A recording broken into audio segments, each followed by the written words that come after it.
Go ahead. Thank you, Jen.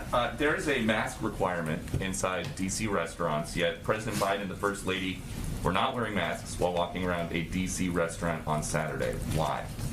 Well, I think what we were referring to is a photo of them walking out of a restaurant after they had eaten, masks in hand, where they had not yet put them back on yet. So I would say, of course, there are moments when we all don't put masks back on as quickly as we should. But I don't think we should lose the forest through the trees here, and that our objective here is to get more people vaccinated, make sure that that schools and companies around the country can put in place requirements to save more lives and keep people safer, and not overly focus on moments in time that don't reflect overarching policy. It was not just exiting the restaurant, though. He was walking through the restaurant with no mask on. There is a carve out for people under 2 or people who are actively eating or drinking. So I'm just curious why the president was doing this. I think I just addressed it, Peter.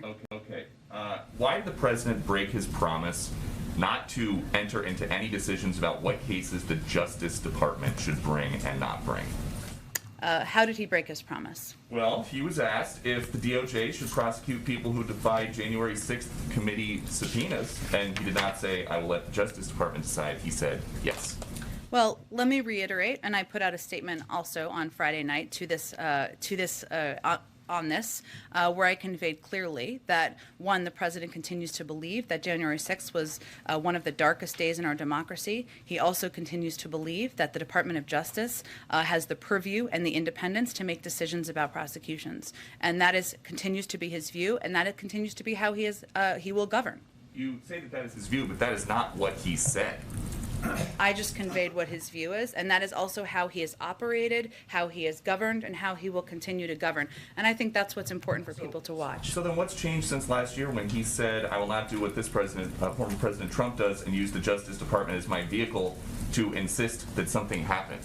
Well, since you give me the opportunity here, former President Trump used his office to incite an insurrection. He put political pressure on senior DOJ officials to propagate lies about the election to the point where they threatened to resign en masse. I think there's hardly a comparison there. But President Biden said, "The Justice Department in my administration will be totally independent of me," and he said he would not enter into any decisions about what cases the agency would bring and not bring. How is that not exactly And he has not, and he will not. And criminal prosecutions are their sole purview.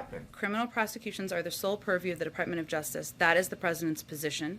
That is what he nominated the Attorney General to operate under. That is exactly what the Attorney General is doing. And those are the actions that people can watch from this administration.